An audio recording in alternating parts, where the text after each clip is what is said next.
Hello, and welcome to the Employee Safety Podcast from Alert Media, where you'll hear advice from experienced safety leaders on how to protect your people and business. I'm Peter Steinfeld. Today, I'm talking with John Louisi, National Director of Business Continuity at Southern Glazer's Wine and Spirits. Just 5 years into creating Southern Glazer's business continuity program from scratch, John was awarded Disaster Recovery Institute's Program Leader of the Year in 2018. In this episode, John shares how becoming a true business partner is the key to success in the next generation of business continuity. Let's listen in.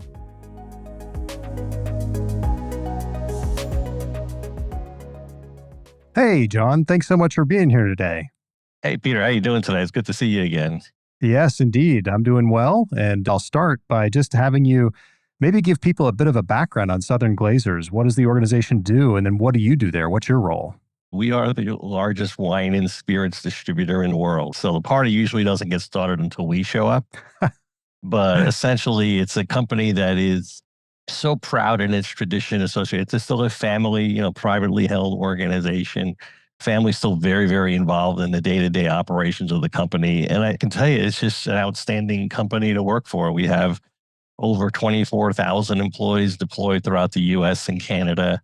And obviously, we have connections throughout the world. 40 different countries that we actually import products into stuff. But one of the leading importers into the United States, we're in the top 40 associated with that. From a revenue perspective, the company is in the top 15 associated with the privately held companies, according to Fortune. So it's just an incredible organization, has a rich tradition. But, what we do is we service over 250,000 customers throughout the U.S. and things like that. All the top suppliers, all the top brands are pretty much under the Southern Glazers portfolio. But I can tell you, we have a lot of fun with what we do. We work really hard about what we do. But it's just a great organization to work for. And I can tell you that the business continuity program, which began the day I was hired, actually a little over 10 years ago, right? Oh, wow. Is just incredible the amount of executive support that we get for this program, right? And the buy-in and the leadership that we have and the alignment that we have. I couldn't have asked for a better support system associated with being able to execute this program and just getting the resources that we need to be successful in what we do. It's a really, really great success story when it comes to business continuity. And we still got a lot of work to do ahead of us, but essentially we have such a solid foundation built upon it because of those relationships that we've developed over the years. And it sounds like they brought you in specifically because the business finally got to a size or something happened that made them say, you know what, we need to invest in this more. A lot of organizations I speak with and a lot of folks out there that work for these organizations oftentimes wonder, like, how can I get my business to take this more seriously, want to invest in it? So maybe what was it that popped up that made the organization say, we need you? Well, there was a realization back then that they were continually growing at a very exponential rate, right? And expanding into other markets and things like that. And as a result, as part of that expansion, they started to look more closely at risk management, which, not only includes, business continuity, it also includes safety, security, being able to have those areas of focus associated with those disciplines and having leadership in each of those areas, right? Because back then, if I go back, 10 years ago prior to when I was hired, there was those disciplines took place. But there really wasn't what I would call a concentric leadership associated that, or corporate leadership was kind of done at a local level, right? And there was a realization as the company continued to grow and move forward that, we really need to centralize this because it's, not only from an efficiency perspective, but also from a consistency perspective, right? And Southern Glazers has an incredible reputation in the marketplace for what it is and what it's able to do, right? So, in order to maintain that reputation and integrity of the brand, you need to put in all these risk management things because, let's face it, the world is a different place than it was 10 years ago and 20 years ago and that type of thing. And as we move forward, so kudos to their leadership team for recognizing the fact that they needed to be very much proactive and develop a more comprehensive risk management strategy. Yeah, I like what you said there it's about integrity and brand. Ultimately, that's what you're there to support, is to make sure that integrity and brand don't get disrupted because it can be destroyed in a second. And that's what you're trying to protect. And if you take that approach, when you speak with executives, they're much more likely to listen. Exactly. That is the foundation of who we are. I often say that we're a relationship company, but we also sell wine and spirits on the side. Those relationships are everything to us, right? The relationship with our suppliers, the relationship with our customers are what drives us every single day, and it drives all of our values associated with the company being able to deliver and meet our commitments every single day. The organization continues to grow at an exponential rate. The investments that we're making into technologies, into automation, and some of our facilities, we're investing in robotic automation and things like that. All this state of the art technology is being brought into the organization because we're looking forward to the future, right? The role that I play within the organization is trying to partner with all the business stakeholders as they continue to make these investments and move forward and make decisions associated with how they grow their business and how they change and migrate and morph their business processes for the future. Me being here to try to make sure that they can continue to do that in a manner that's consistent with the business, but safe, and also in a continuity perspective, because I have to be able to make sure that no matter whatever they put in place, I have a continuity strategy in place to be able to support it. Well, it sounds like 10 years ago, the business made a bet on you, but you had some stuff that you had to do to prove yourself. So, what would you say that the key to your success is over there? It's a lot about communications associated with that. It's a lot about commitment to it. What the leadership was looking for specifically, and I asked them this question a little while ago. I said, "What's the value proposition? I mean, really, how do you see the value proposition of business continuity?" And they really broke it down very clearly. It says, "Look, John, we're looking for someone to be an expert, understand what it is, right? We're looking for someone to be a leader, someone that's going to be able to take the charge, to be a champion of this and own this, right?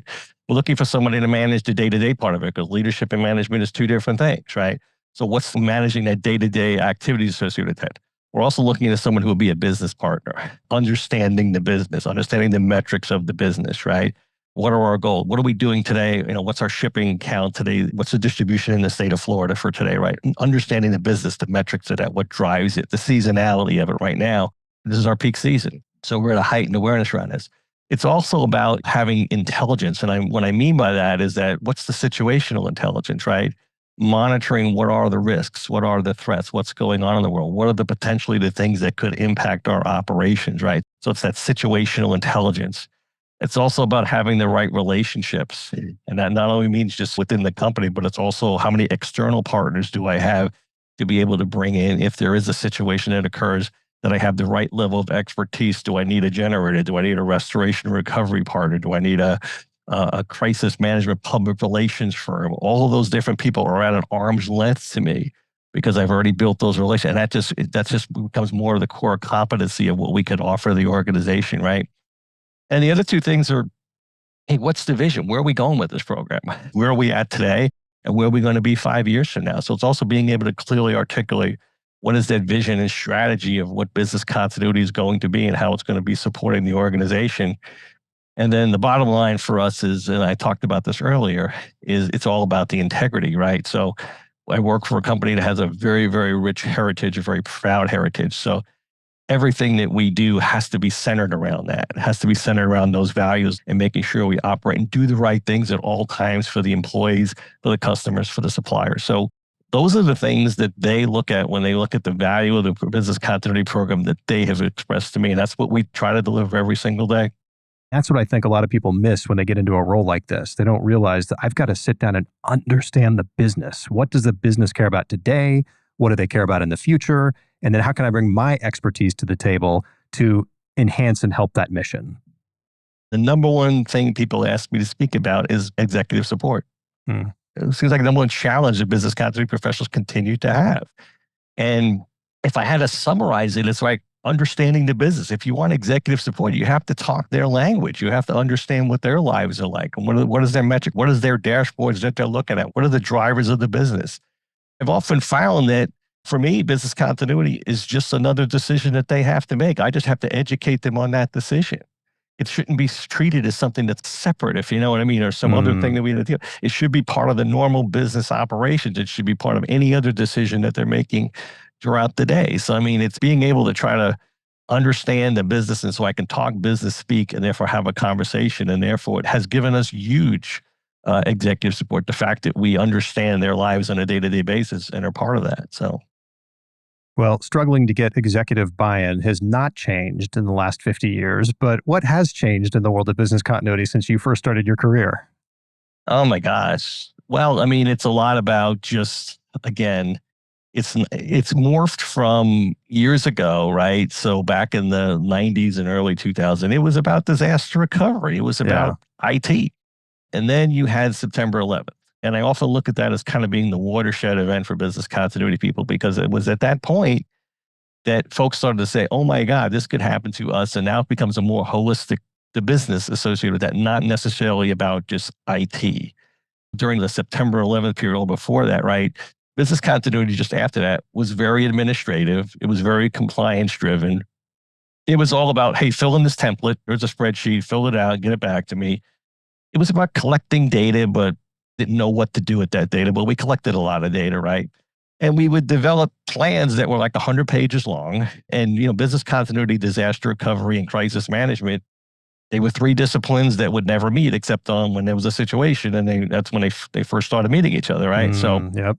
as a result, there was just this uncertainty about what was actually going on. It was very much of an administrative function. And so what happens is after September 11th, now it's like, hey, it's about the business. It's about, okay, you got plans, but how do you execute those plans, right? It's about situational awareness. It's about threat intelligence, potentially what's out there from a risk perspective. It's right, responding to incidents. So now you have this explosion of data that's coming to us from all different types of devices and sources throughout the world. You're intaking it, but what are you doing with it? How are you interpreting that and turning that into what I would call actionable intelligence, right? So it become more about risk management, and now it's about, hey, measuring our progress. And now it's about disaster recovery, business continuity, and crisis management. That's all seamless. That needs to be one voice, being able to communicate that. So I think what's happened is that a lot of continuity professionals are still kind of stuck in that compliance mode, if you know what I mean. And they haven't really evolved to this business partnership. And that's what I would say is the secret sauce that's gotten me to where I am, associated with having the great, outstanding executive support that I have. Well, you mentioned earlier something that caught my attention, distribution centers and things that could go wrong there. So, is the largest alcohol distributor in North America. What about supply chain? How do you manage all those supply chain logistics and resiliency at this scale and complexity? We have a complete supply chain management team here, and we work with them as far as providing situational intelligence about events that are going on in the world that potentially could interrupt our supply chain. What's interesting about them is that they do business continuity all day long. They just don't know it Mm, because they're constantly reshuffling things around and moving things from one port to the next or from one city to the next and things like that, and transportation networks and things like that. So we try to supplement them with any information intelligence that we potentially may have that could help them better do their jobs associated with being able to manage our supply chain networks and all the different products that we import from around the world. You mentioned something really interesting. To make resiliency part of your business, it has to be part of your regular daily business practices. It can't be something you just do once a quarter or once a year during a test. If it's just something you're doing all the time, every day, as much as possible, then it's just natural and it's not this extra checkbox you have to take care of. Yeah, I mean, I call it your organizational DNA. It's got to be built into your organizational DNA, right? So if you're bolting this stuff on, guess what? At some point in time, it'll fall off, Hmm. right? So the idea is that what you want to be able to do as you work with your relationships and you develop within your organization, you want to make sure you're embedding things that will last and are in themselves resilient. You try not to make the program what I would call burdensome, because I think in a lot of ways the methods that continuity professionals deliver their programs is burdensome because it is very administrative and it is fill out this template and all these things like that. So that approach may have worked in the past, but not in the future. Folks get it nowadays. Executives really get it now. But we continue to struggle with the way that we deliver our programs. So as a result, you have these issues associated with executive support. Well, you came into the business continuity world at some point, and there was, a zeitgeist, a way of looking at things like we talked about. But what about the people coming in today? What advice do you have for them, the next generation of the business continuity professionals out there? It comes down to understanding the business and understanding how to develop relationships. One of the things I often say is that I have the best job in the organization because I get to see the entire organization from start to finish. I Mm, get to talk to the CEO and I get to talk to all the folks in the middle and as well as all the guys that are out there making deliveries to our customers today. And that's such a unique perspective that nobody else in any part of this organization has. to be able to have that purview of understanding all the information, all the relationships that go from the top all the way down to our ultimate delivery to our customers. And so many business continuity professionals, they don't get that, they don't see that, and they don't take advantage of that. Mm. And it's just really sad because it's out there right in front of you. You have the ability to be able to access all of that information associated with your organization. And as a result, it's right there in front of you. So you can't make an excuse that you don't have the information to do what you need to do, because you really do. Yeah. And having that A to Z view of the business gives you a really unique perspective that helps you give a better why to people as to why business continuity is so important. That's exactly right. It opens up so many doors and so many conversations that have led to better engagement of the program that just pays incredible dividends for us, from not only just from an engagement perspective, but even from a budgetary perspective, and be it from a support perspective, from a monetary perspective. My team managed COVID for 750 straight days for this organization. Whew, brutal. And I'll never forget the day that my boss said to me, "Okay, John, this is a business continuity issue. This is yours. What do you need?" Mm. I mean, and that's an incredible statement of trust associated with that, when the leadership of this company says, "Hey, COVID is a business continuity issue. And as a result, John, you're head of business continuity. What do we need to do? What resources do you need to be able to execute, to be able to get us through this situation?" That's fantastic. So that's like an incredible testament of that whole confidence, and that support just continues to get more and more in snowballs for you. Absolutely.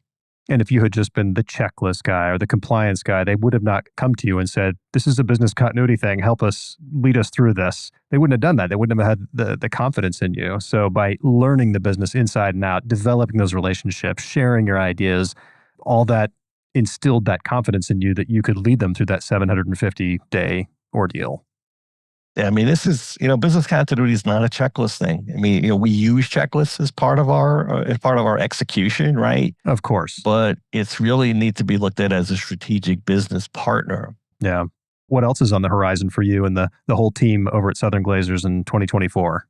I mean, it's about standing up that new command center and being able to put that discipline in place, and being able to now tie all of our incident response, incident management programs from all of our divisions back into it, and being able to, stand that up as a central command center for any event that occurs within the organization. Like, we're even hooking it up that if you pick up any phone in Southern Glazers and dial 911, I'll know about it in our command center. I mean, it's stuff like that. It's creating that very, very tight situational awareness network that we want to be able to do so we can keep our people safe and secure. And the other thing is, we're just going to continue to enhance our tool set and what we're doing associated with that. We keep refining and working with our gathering more business intelligence, business data, that type of thing associated with our organization. More exercising, more testing associated with that. I mean, we have some great engagement associated with our exercises that we do, and even our tabletop exercises. And we have some actual, what I would call functional exercises, where we're actually staging, specific things in some of our facilities, and actually manually doing things as far as workaround strategies and things like that. So there's a whole variety of different things that we're going to be doing in 2024 to continue to mature our program. You got another decade worth of work ahead of you. One would hope. But the thing about this is that what I love about this is you just never know what's going to happen any day. That's right. For some people, that's scary. For me, it's kind of exciting, to be honest with you. But the idea is that it's, you try to, like I say, build upon every day and learn what did yesterday bring, and what did I do yesterday? What can we learn from yesterday that we can apply to today? When, you keep doing that every single day, you got yourself a hell of a portfolio after 10 years. So. Absolutely. Well, I think I could go on for another probably a couple hours asking you questions, but I think we should end it there. Thank you so much for being on the show. I think it's been great. Peter, my pleasure. Anytime. I'll be more than happy to chat with you anytime. Thank you. To learn more about John and his work with Southern Glazers Wine and Spirits, click the links in the show notes. We'll be back next week with more advice to help you protect your business and people. For video highlights from today's episode, just search for Alert Media on YouTube. Don't forget to subscribe, rate, and review the show wherever you get your podcasts. Have a safe week, everyone. Thank you for listening to the Employee Safety Podcast from Alert Media, the industry's most intuitive emergency communication and threat intelligence solution. To learn more about how to protect your people and business during critical events, visit alertmedia.com. Until next time.